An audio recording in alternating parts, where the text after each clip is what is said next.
पहले कारोबारी शख्सियत हैं या पहले सियासतदान हैं? कारोबारी पहले। आजम मार्केट एक लाहौर का एक जमघट्टा है। आजम मार्केट की सदारत आपको कैसे मिली? हकीकत ये है कि ये मुझे मेरे वालिद साहब की वजह से मिली। जब आप इस्तेकाम पाकिस्तान पार्टी के सदर बने, इसके पीछे आपका सियासी असर व रसूख था? मेरे बड़े भाई हैं अब्दुल अली खान साहब, उन्होंने मुझे इस काबिल समझा, लाहौर का प्रेसिडेंट अनाउंस किया। जब आप कहते हैं कि मैं एक सियासी रहनुमा हूँ, सियासी असर व रसूख भी पीछे होता है, आप अवाम की खिदमत करने निकलते हैं, आपको नहीं लगता कि आप उस गरीब के जो मसाइल हैं उससे कट जाते हैं? बेसिकली हम मिडिल क्लास फैमिली से बिलोंग करते हैं। पहली दफा जिंदगी में जब बाइक मिली थी ना, वाले साहब ने लेके दी थी बाइक 70 मैट्रिक की बात। खुदा की कसम वो सारी रात नींद नहीं आई थी, और रात को चुपके से उठना, बाइक गराज में खड़ी होती, जाके कपड़े से साफ करके आना, उसका 6-6 दिन 8-8 दिन शॉपर नहीं उतारने दिया किसी को। पहले कारोबारी शख्सियत हैं या पहले सियासतदान हैं?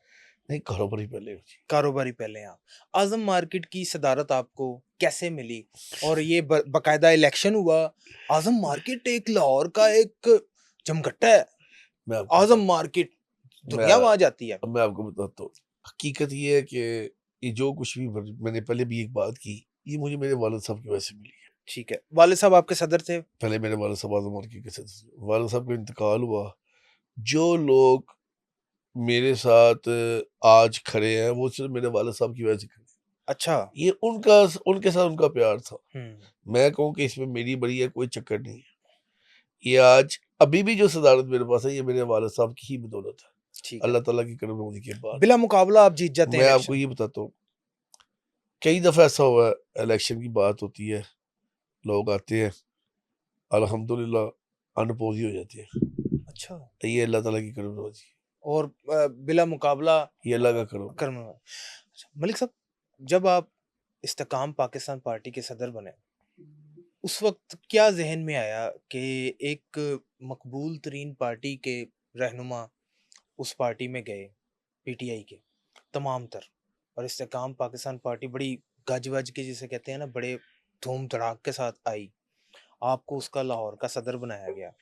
तो इसके पीछे आपका सियासी असर और रसूख था या आपके वालिद साहब का सियासी असर और रसूख था या आपकी कोई मेहनत भी शामिल थी?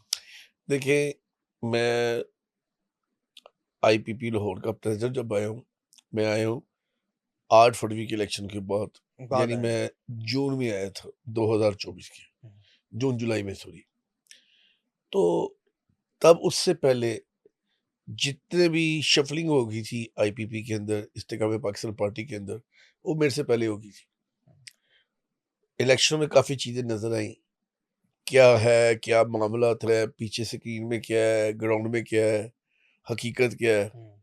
उसके बाद जब ये चीज़ें होने के बाद मेरे बड़े भाई हैं अब्दुल अली खान साहब, जी। उन्होंने मुझे इस काबिल समझा, उन्होंने मुझे लाहौर का प्रेसिडेंट अनाउंस किया, हुँ। और अल्हम्दुलिल्लाह प्रेसिडेंट बनने के बाद हमने बड़ी अच्छी अपनी एक तंजीम साज़ी का आगाज़ किया। हुँ। अल्हम्दुलिल्लाह अल्लाह ताला का बड़ा करम है, शुक्र है कि आज हम लाहौर में एक अच्छे स्टेक होल्डर की पोजीशन में बैठे हुए हैं। हुँ। हमारी एक अच्छी तंजीम वहाँ पे चली गई, चल रही है। वहाँ पे हमारे विंग्स बड़े अच्छे काम कर रहे हैं। यूथ विंग हो गया, स्टूडेंट विंग हो गया, हमारा ट्रेडर विंग हो गया। हम लोगों का जो यहाँ पे अभी टाउन लेवल के ऊपर जो हमारी अपनी तंजीम चल रही है, बड़ी अच्छी इस टाइम पे हुँ। काम कर रही है। और आप आने वाले बल्दियाती इलेक्शन में इसका रिस्पॉन्स देखेंगे कि आपको बड़ा अच्छा रिस्पॉन्स मिलेगा। मतलब साहब, जैसे आपने बताया कि आप एक गोल्डन स्पून चाइल्ड थे, बचपन से शहनशाही वाली ज़िंदगी गुज़ारी। मेरा एक बुनियादी सा सवाल है, ये जो हम जब इंटरव्यूज़ वगैरह करते हैं तो ये थोड़े से क्रिटिकल इसलिए होते हैं, थोड़े से इस वजह से मुश्किल सवालात भी करने होते हैं कि ताकि अवाम के जो सवालात हैं वो आप तक पहुँचे जाएँ। इसका मकसद सिर्फ़ ये होता है कि बात एक प्लेटफ़ॉर्म दिया जाए जिससे बात निकली जाए। जब आप कहते हैं कि मैं एक सियासी रहनुमा हूँ, तो आप अवाम की खिदमत करने के लिए के जज़्बा रखते हैं कि जैसे कि आप इतनी बड़ी पार्टी के, मशहूर पार्टी के लाहौर के सदर हैं। जब आप एक सिल्वर स्पून होते हैं, गोल्डन स्पून होते हैं, सियासी असर और रसूख भी पीछे होता है। उसके बाद जब आप अवाम की खिदमत करने निकलते हैं, आपको नहीं लगता कि आप उस गरीब के जो मसाइल हैं, उससे कट जाते हैं? अच्छा, जैसे कि मैं एक जी। सवाल मुकम्मल कर लूँ। मैं एक ऑल्टो खरीद लेता हूँ, ठीक है? मैं मेहनत से ऑल्टो खरीद लेता हूँ। मैं सारी ज़िंदगी बाइक पे गुज़ारी है। लेट्स सपोज़ ज़िंदगी बाइक पे गुजारी। जब मैं ऑल्टो लूँगा, मैं गाड़ी पे आ जाऊँगा, ठीक है? मैं उस कर्ब से नहीं गुज़र सकूँगा कि बारिश में जब एक बाइक वाला जा रहा है, उसके ऊपर सड़क का पानी पड़ा है, मैं तो गाड़ी में बैठा हूँ अपनी, मैं उसके कर्ब से नहीं गुज़र सकूँगा कि उसके ऊपर क्या बीती है। इसी तरह जब एक शख्स 2 वक़्त की रोटी कमाने निकलता है और दर-दर की ठोकरें खाता है, नहीं मिल रही उसको, वो कर्ब आप महसूस नहीं कर सकते। तो आप कैसे खिदमत मैं करेंगे? आपको थोड़ा-सा इसकी ना मैंने आपने मेरी बचपन के मुतालिक पूछा है कि कैसा गुज़रा? मैंने उसका ये बताया है कि मेरे वालिद साहब ने हमें शहंशाह वाली ज़िंदगी गुज़ारी। हुँ, बेसिकली हम मिडल क्लास फैमिली से बिलॉन्ग करते हैं, ठीक। ठीक है? और आज भी मैं बड़े फ़ख्र से कहता हूँ कि हमारे पास एक स्कूटर होता था। हुँ, मेरे वालिद साहब उस स्कूटर के ऊपर हमें जब लेके जाते थे ना, सैर करवाने के लिए, तो हम बड़े शौक से जाना, जाके उनके साथ वो अपनी लाइफ़ को एन्जॉय करना। उसके बाद ज़िंदगी बदलती गई, मामलात बदलते गए। ये नहीं कि ये गाड़ियाँ तो आज की बात है। हुँ, हम तो एक मिडल क्लास फैमिली से बिलॉन्ग करते थे और जो दर्द जो एक आम आदमी को होता है या जो कोई अपना चाहे अभी आपने एक बाइक की बात की, बाइक पर चलाने मैंने खुद बाइक बड़ी चलाई हुई है।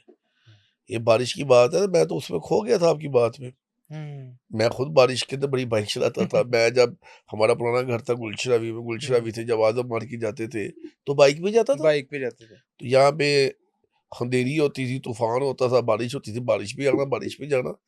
लेकिन अब की क्राइटेरिया चेंज है। ठीक। अब मैं बैठा होता हूँ ना गाड़ी के अंदर, मैं किसी बाइक वाले को देखता हूँ, एक बाइक के अंदर एक बाइक के ऊपर एक बंदा अपनी बीवी के साथ, 3 बच्चों के साथ बैठा हुआ है, तो मेरे दिल से एक दुआ निकलती है, या अल्लाह पाक इनको भी बारी गाड़ी दे दे। गाड़ी दे दें। ठीक है? अगर जो कोई बाइक के ऊपर जा रहा होता है, वो बारिश में जा रहा होता है, तो मैं यही दुआ करता हूँ कि अल्लाह पाक इनको भी गाड़ी दे दे। हुँ, ये मेरे दिल से निकलती है दुआ। आज मैं किसी के लिए करूँगा तो मेरे अल्लाह ताला को कोई मेरी अदा पसंद आ जाएगी। हुँ, बिल्कुल। और ये चीज़ क्यों नहीं दर्द समझते? बिल्कुल समझते हैं। आज भी हम अपने दोस्तों के साथ बैठते हैं और ज़िंदगी के वो मोमेंट एन्जॉय करते हैं जब हम जाके पुराने अंदरून लाहौर के वही थड़ों पे बैठते हैं। वहाँ पे बैठ के कभी कुछ मँगवा लिया, कभी कोई पराठे मँगवा लिए। वहाँ पे बैठ के वो जो एक माहौल, जो एक अपना माज़ी याद करना, अपने आप को याद करना, अपनी औकात को याद करना, हुँ, तो वो कौन भूलता है? जो हो नस्ली बंदा वो तो कभी नहीं भूलेगा। मुझे अच्छी तरह याद है कि मैंने एक दफ़ा पहले भी अपने प्रोग्राम में बताया था। पहली दफ़ा ज़िंदगी में जब बाइक मिली थी ना, वाले साहब ने लेके दी थी बाइक वो कौन-सी बाइक थी? 70 अच्छा, मैट्रिक की बात। अच्छा।